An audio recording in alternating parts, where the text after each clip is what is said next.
गर्मी का सितम लगातार बढ़ता ही जा रहा है। लोग गर्मी से परेशान होते दिखाई दे रहे हैं।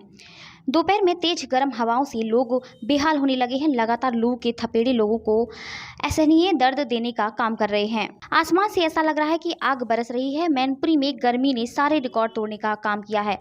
लगातार बढ़ रही गर्मी से लोग बेचैन दिखाई दे रहे हैं।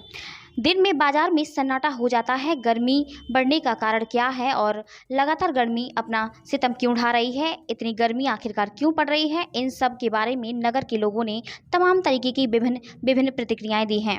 लगातार बढ़ रही गर्मी को लेकर लोगों ने क्या कुछ कहा, यह जरा आप भी सुनिए। तो मैं जब छोटा था पहले, तो मैनपुरी में बहुत बारिश होती थी और इतनी भयंकर सर्दी पड़ती थी जिसकी कोई सीमा नहीं होती थी और निरंतर सर्दी होती थी। जैसे 4 महीने बारिश हो रही है तो 4 ही महीने सर्दी पड़ेगी लगातार और 4 ही महीने गर्मी थी। तो गर्मी का टेम्परेचर बढ़ने के कारण हम ही लोग हैं। हम लोग इसलिए हैं कि हमने जो ग्रीन लैंड जो अपनी थी ना, वो ख़त्म कर ली है। ज़मीन जो ख़त्म कर ली, हर जगह अपने आवासीय योजना बनाते जा रहे हैं। विकास की मात्रा चल रही है, लेकिन हम लोग पेड़ पौधे कम लगा रहे हैं इस तरीके, और अपने आने वाली पीढ़ी को भी नहीं बता रहे हैं कि पेड़ पौधे लगाओ। हम लोग क्या है कि पेड़ पौधे लगाने के कारण पहले ये था कि हम लोग बड़े परिवार में रहते थे, समृद्ध परिवार में रहते थे, तो लोगों को ये बताया जाता था, बेटा ये तुम्हारे बाबा पेड़ लगा गए, ये तुम्हारे चाचा पेड़ लगा गए। आज आज तुमको ये पता है, आज तुम बताने वाला ही नहीं है पेड़ के बारे में। क्या लड़के आज ये नहीं बता पाएंगे बच्चे, नीम का पेड़ कौन सा होता है, आम का कौन सा होता है, कटहल का कौन सा होता है और जामुन का पेड़ कौन सा होता है। जब हमारी आने वाली पीढ़ियों को पेड़ के बारे में ही नहीं पता है, जो जो हमारा टेम्परेचर सेट करते थे और जो हमारे प्रकृति की खूबसूरती थी, वो सब खत्म कर ली हम लोगों ने। क्यों कर ली? कि एकल परिवार होने के कारण एक बच्चों को लाए, अपने एक कमरे में आके बंद कर दिया, स्कूल भेजा, वापस लाया और पढ़ाया दिखाया, बस। आपने नेचर से मिलाया ही नहीं कभी। नेचर से जिस तरह आदमी दूर होता जा रहा है, नेचर अपना काम कर रहा है। यही वजह मानते हैं कि जो प्रकृति लगातार कम हो रही है, पेड़ पौधे कम हो रहे हैं, इसकी टेम्परेचर की वजह यही है। टेम्परेचर वजह हम लोग खुद हैं बढ़ने की। क्या क्या वजह है कि एक तो एसी, सारी गाड़ियों में एसी, पहले गाड़ियों में एसी नहीं थे, सारे घरों में एसी। जो टेम्परेचर हम लोग नीचे, जो घर का टेम्परेचर 20 डिग्री कर लेते हैं, 22 कर लेते हैं, 18 कर लेते हैं, उसके बाहर का टेम्परेचर तो बढ़ेगा ही।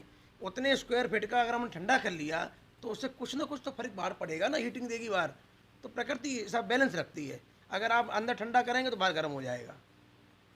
प्रकृति का संतुलन होने की वजह से ये मौसम में चेंज हो रहा है, जिसकी वजह से कहीं गर्मी ज़्यादा पड़ती है, कहीं बरसात ज़्यादा होती है और अनसिस्टमेटिक हो गया। इस वजह से ये एरिया भी गर्म एरिया में आ गया है, इसकी वजह से गर्म हो गया है। क्या लगता है कि इस समय पे इतनी गर्मी पड़नी चाहिए थी?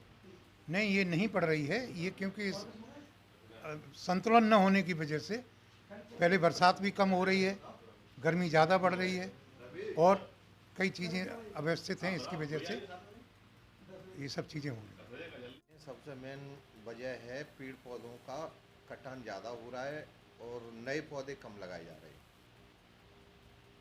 क्या लगता है आपने, जो इस समय मई का महीना चला है, आपने कभी ऐसी मई के महीने में गर्मी देखी? नहीं देखी।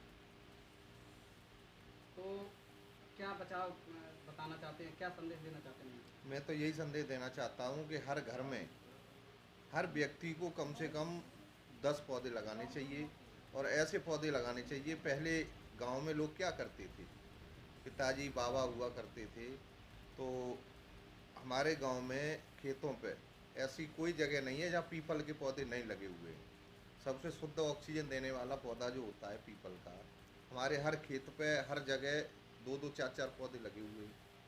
कोई नए पौधे लगा ही नहीं रहे।